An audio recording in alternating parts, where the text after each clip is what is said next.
Então, pessoal, bem-vindos aqui a mais uma aula de resolução de questões. Dessa feita, a gente vai resolver questões de informática 100% focadas na IDECAM, do seu edital aí da Guarda Municipal de Fortaleza, beleza? Então, cola comigo e vamos aí resolver as nossas questões de informática. Então, vamos lá, a primeira questão diz assim: esse dispositivo de armazenamento é caracterizado por guardar informações de maneira permanente, não volátil. Beleza? Os dados são gravados em discos magnéticos chamados de platers. Esses platers geralmente são compostos de duas camadas. Um braço mecânico percorre toda a área do disco magnético, lendo os arquivos que são solicitados pelo usuário ou o sistema operacional. Aí vem o comando da questão. Marque a alternativa abaixo que contém o dispositivo da definição dada acima. Beleza, então ele deu algumas características bem interessantes para a gente. A primeira característica foi o quê? Foi que esse dispositivo ele vai guardar as informações, né, os dados de maneira não volátil. Então, não volátil, certo? A segunda característica é que esses dados eles são gravados em discos magnéticos, ou seja, os dados são gravados em discos magnéticos,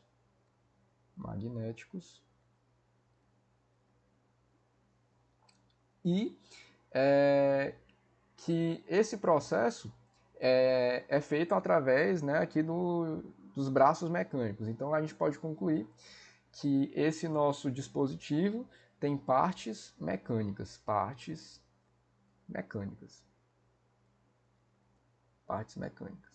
certo? E então a gente pode concluir, então, através dessas características, né, por ser uma memória não volátil, ou seja, por esses dados, quando você desliga o computador, não se perderem, continuar gravados ali nesse dispositivo, por esse processo ser através de discos magnéticos, né, que por sua vez possuem partes mecânicas, a gente só pode concluir que a gente está se tratando dos hard disk driver, né? Os famosos drivers de disco rígido, né? Ou, né, popularmente reconhecidos como HD ou HDD, né? Então, basicamente a gente está tratando aqui dos HDDs, né? E a gente ainda pode incluir que eles são uma memória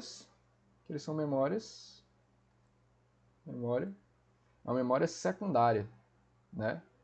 Secundária. Tanto de leitura quanto gravação de dados. Quanto gravação de dados, tá? Então aqui ele dá as outras opções. Ele dá o Blu-ray, né, que é como se fosse uma evolução aí do DVD, né, em questão de espaço. No DVD, normalmente, você tem um espaço reduzido em relação ao Blu-ray, por isso que os DVDs ali, se você colocar um DVD para assistir, ele tem uma resolução menor em relação ao Blu-ray, né? O Blu-ray, normalmente, aí você tem Full HD, 4K, então, assim, quanto maior a resolução, obviamente, mais espaço você vai precisar no seu dispositivo para armazenar. Então, o Blu-ray, ele foi projetado justamente para isso, para ter mais espaço, né, para comportar uma resolução de vídeo maior. E aí aqui, né, a gente tem o CD, né, que ele tem uma capacidade de armazenamento inferior ainda, né, ao DVD e ao Blu-ray, né, e aí o SSD, que a gente vai falar na próxima questão, e a nossa resposta aqui, o HD, certo? Vamos lá, próxima questão. Sobre os discos SSD, assinale a alternativa correta. Então, beleza, pessoal. Algumas características aqui dos nossos SSD, né? Ao contrário do HD, que possui partes mecânicas e possui todo aquele processo de discos magnéticos, o SSD são chips, certo? Chips eletrônicos, né? Com circuitos integrados, né? Circuitos integrados. Essa é uma tecnologia que permite circuitos integrados. Essa é uma tecnologia que permite maior rapidez, né, no processamento desses dados, na leitura e na gravação desses dados. Então, eles são mais rápidos, né, em relação ao SSD, né, e também eles são, obviamente, né, mais caros, né, mais caros. Então, assim, o que acontece? Normalmente aí qual é o comum aí de um PC com HD? Você tem ali o quê? 1 tera, né, de armazenamento. O SSD ele é diferente. Normalmente você tem menos espaço. Por quê? Porque se você colocasse os dois ali com o mesmo espaço, você colocasse lá 1 tera de SSD, você encarecer demais o seu PC. Então o que eles fizeram? Eles diminuíram o espaço, só que em compensação, cara, você tem um armazenamento mais rápido, né? Por causa dessa forma de construção, né? Chips com circuitos integrados. Então, essa é a diferença do SSD para o HD. Então vamos lá, aqui para os itens. Possuem partes mecânicas? Não, quem possui parte mecânica é o HD, certo? São apenas leitura de dados? Não, ele é leitura e gravação de dados. Leitura, deixa aqui o microfone, leitura mais gravação de dados. Gravação de dados. São substitutos das memórias RAM? Não, eles são substitutos do HD, né? Até porque a memória RAM ela é uma memória volátil e é uma memória primária, né? Já os SSDs, mais uma característica aqui que eu tinha até esquecido de colocar, são memórias secundárias, certo? Assim como o HD. Memórias secundárias, certo? E aqui a nossa alternativa alternativa D, né? Por serem eletrônicos, suas taxas de leitura e gravação são mais altas que a dos HDs, com certeza, né? Justamente por essa forma de construção deles, serem chips integrados, né? Chips, né, em circuitos eletronicamente integrados, não terem partes mecânicas, não terem essa tecnologia dos HDs, uma tecnologia um pouco mais ultrapassada, as taxas de leitura e gravação deles são mais altas que a dos HDs. Por isso que normalmente quando você vai dar o boot, quando você vai dar a inicialização num computador com SSD, você tem essa inicialização mais rápida, né? Em questão de até 10 segundos. Não sei se você já teve PC com HD, normalmente ele você demora o quê? 2, 3, até 5 minutos para ele inicializar um PC, né? Dependendo ali da ocupação, né? do disco dele. Então, a velocidade dele nem se compara, é muito mais alta que a dos HDs. Então, vamos aqui para a próxima questão. Sobre os pendrives, assinale a alternativa correta. Beleza, os pendrives, basicamente, eles são memórias secundárias, certo? Secundárias. E eles também são memórias de leitura e gravação de dados. Certo? Então, são duas características ali básicas dos pendrives. São memórias principais? Não, eles são memórias secundárias. São memórias secundárias? Sim. São apenas de leitura? Não, é leitura e gravação de dados. Normalmente utilizam a interface de comunicação FireWire? Não, isso aqui é uma interface de integração de redes e tal, não tem nada a ver com a nossa memória secundária pendrive, não. Então, é errado também. Vamos para a próxima questão.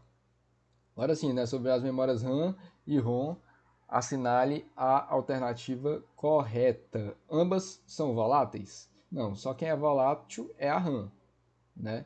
A memória ROM, ela não é volátil. ROM não é RAM não é volátil, beleza? Na memória ROM estão gravadas as rotinas básicas do fabricante. Interessante, vamos colocar aqui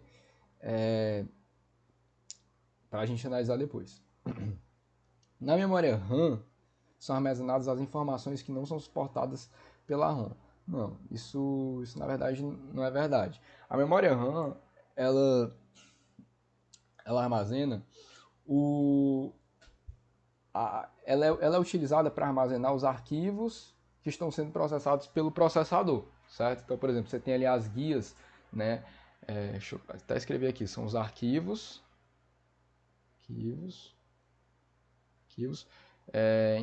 em processamento,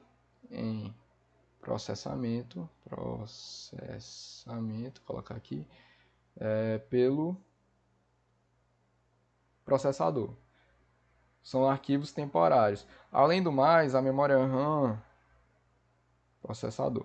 Além do mais, né, a memória ROM ela não é volátil, né? A memória RAM ela é volátil, então é uma das características.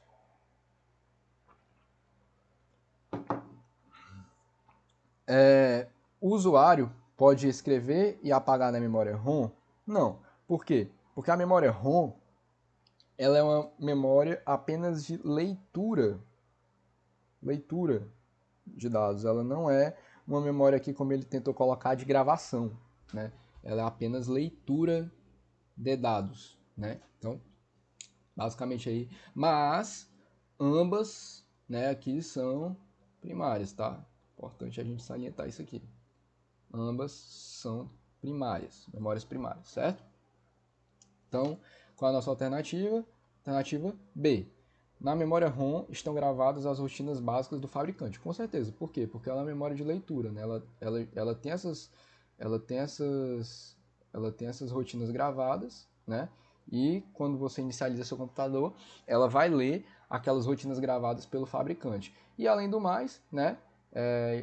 Até uma outra dedução que a gente pode inferir, que ela não é volátil, né? Não é volátil, né? Óbvio, né? Se ela tem as rotinas, né, do fabricante, ela não pode ser volátil, porque aquelas rotinas básicas elas não podem se perder, né? Então, aí mais uma característica aí da nossa memória ROM, certo? Agora, já entrando na seara aí do sistemas operacionais, né? Vamos aqui, Windows 10, beleza, Windows 10. Vou ver aqui como é que tá a transmissão. Beleza. O Windows 10 cria apenas uma pasta de usuário, a qual é compartilhada por todos os outros usuários do computador. Dentro dessa pasta estão contidos os arquivos pessoais de todos os usuários. Beleza, cara. Na verdade, não. Tá errado e eu vou explicar para você porque tá errado. Porque o Windows 10, tá? Ele é um sistema multi usuário. O que quer dizer isso?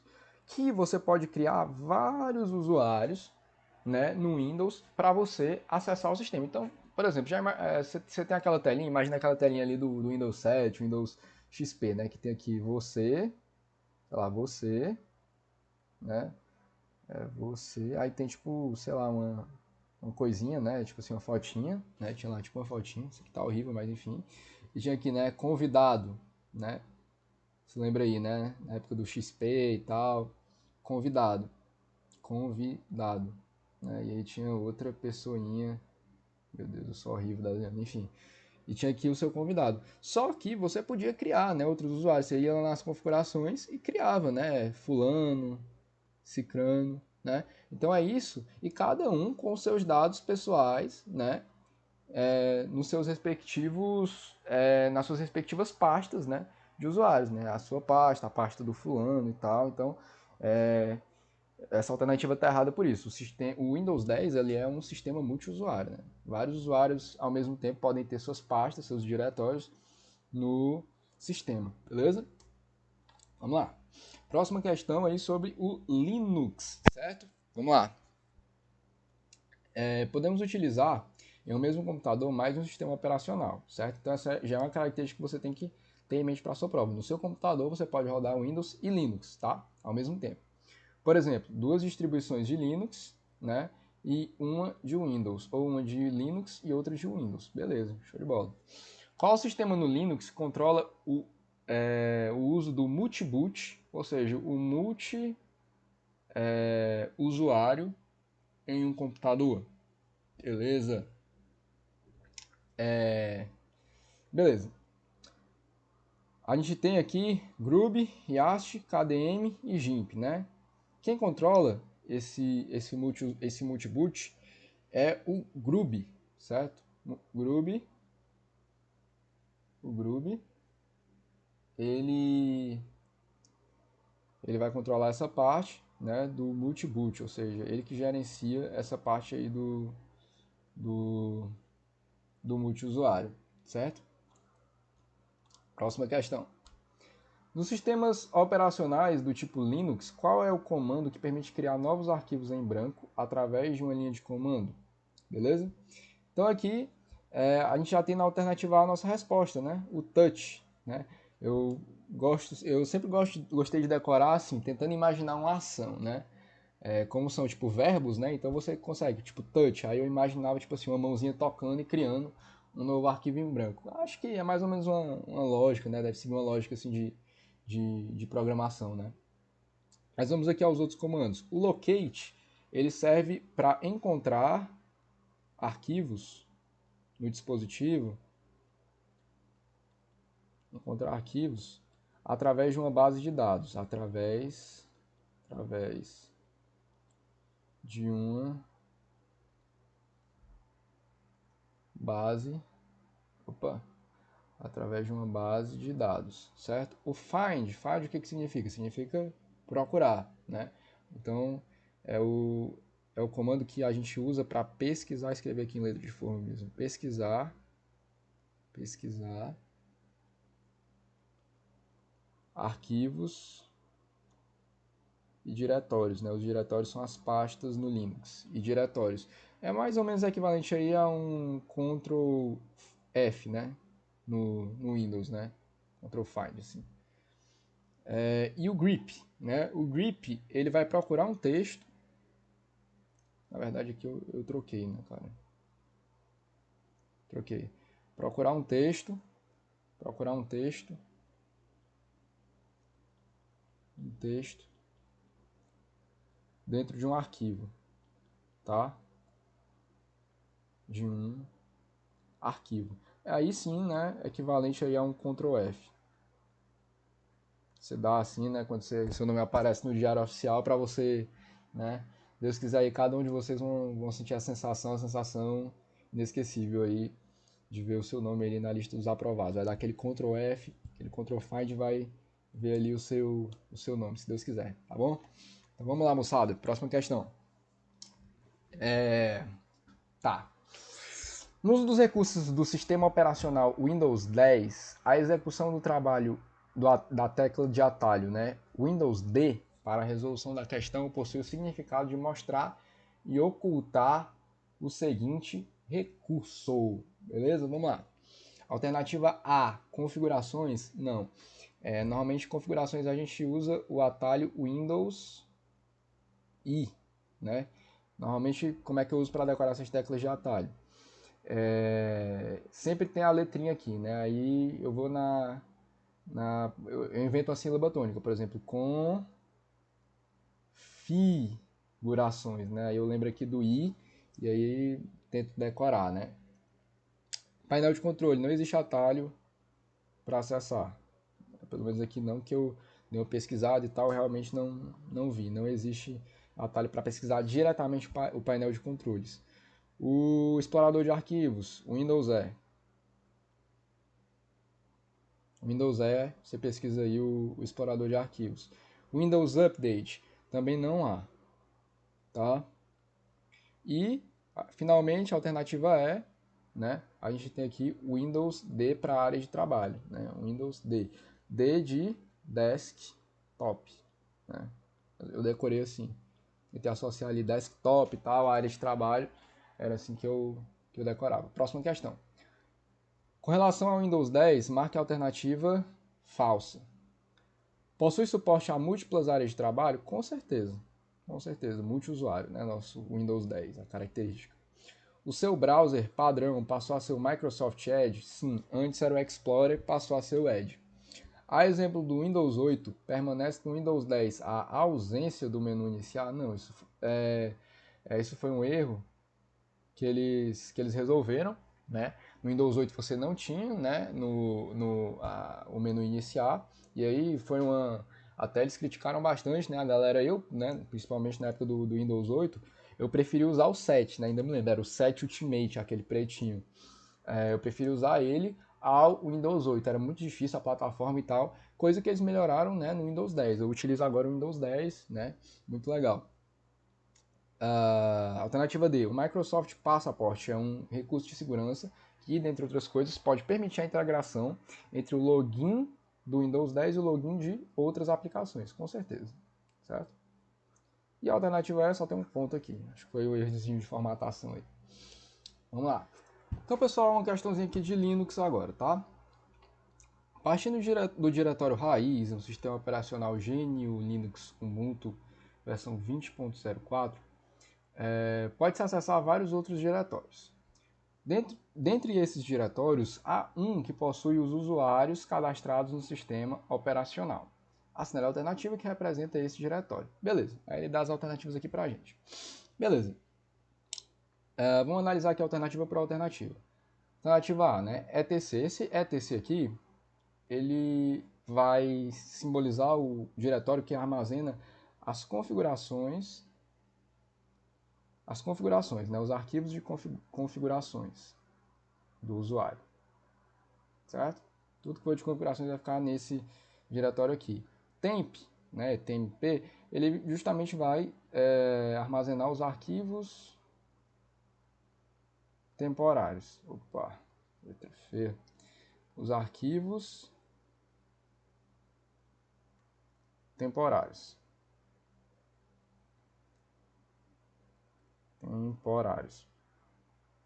O MNT, ele vai armazenar os arquivos de CDs, né? Arquivos de CDs.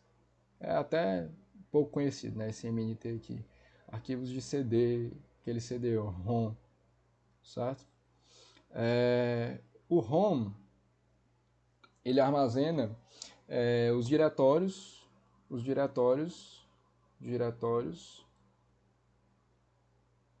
dos arquivos pessoais do usuário, os arquivos pessoais. E, por sua vez, o bin, ele vai armazenar os comandos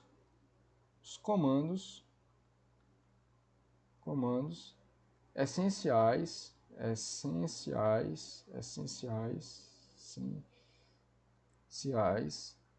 para o funcionamento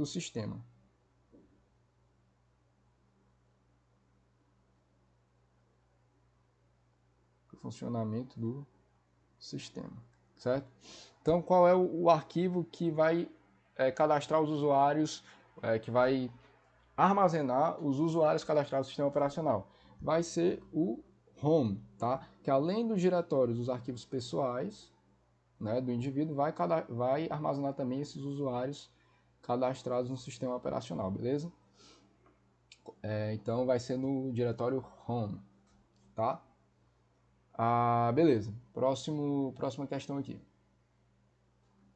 Um perito criminal está navegando em sites da internet por meio do browser Firefox Mozilla, né, em um notebook com sistema operacional Windows 10. Beleza. Nesse ambiente de trabalho, ele realizou 2 procedimentos listados a seguir. Executou um atalho de teclado para verificar o andamento de downloads realizados. Beleza. Segundo, ele executou um atalho de teclado para imprimir o conteúdo selecionado na página atual e visualizado na tela do monitor de vídeo. Quer saber quais são esses comandos, né? O primeiro, né, que é para verificar o download, é o Ctrl J. E o segundo, para imprimir, né, o conteúdo selecionado na página, a gente tem o Ctrl P. Beleza? Então são esses 2 comandos aqui. Alternativa A de avião, tá? Beleza. Próxima questão. Vamos lá. Sobre o desculpa. A voz já começou a falhar. Deixa eu tomar uma águazinha aqui. Sobre o browser Mozilla Firefox, analise as 3 opções abaixo e marque a alternativa correta. É um navegador multiplataforma? Sim, né? O Firefox, ele é um navegador multiplataforma, né? Você pode navegar ele através de diversas plataformas. 2. Possui compatibilidade com diversos padrões web, como por exemplo HTML, XML, CSS, JavaScript? Com certeza. 3. Por não se tratar de um projeto de código-fonte aberto, não pode ser alterado pela comunidade? Errado, ele pode ser alterado pela comunidade. Inclusive, é bom ressaltar que outro projeto de código-fonte aberto é um Linux, né? O sistema operacional Linux. Ele pode ser alterado pela comunidade, né? Por isso que existem várias versões aí do Linux. Diferentemente do Windows, né, que tem um código-fonte ali fechado, não pode ser alterado, tá? Então, 1 e 2 corretas, alternativa B. Beleza. Considerando a utilização do navegador da internet Google Chrome em um computador com sistema operacional Windows 10 ou acima, a combinação de atalho Ctrl Tab, ele quer saber o que significa Ctrl Tab, né? Acessa a página inicial na guia atual? Não, na verdade isso aqui é o Alt Home. Alt Home. Acessa a próxima guia aberta? Aí sim, beleza, Ctrl Tab. Beleza, a próxima guia aberta. Então vamos supor, eu tenho uma guia aqui e outra guia aqui, né, do ladinho dela.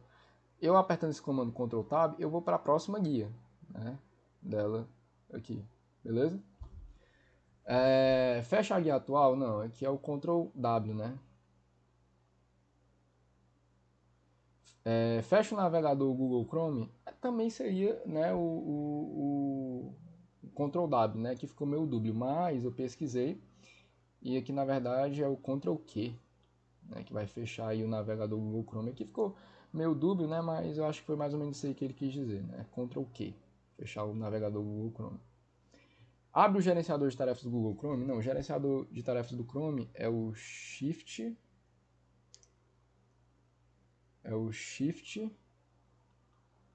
ESC, tá? Então, beleza. Então, é isso, pessoal. A gente acabou de gravar aqui as nossas questões de informática, né? Mandem o feedback de vocês, né?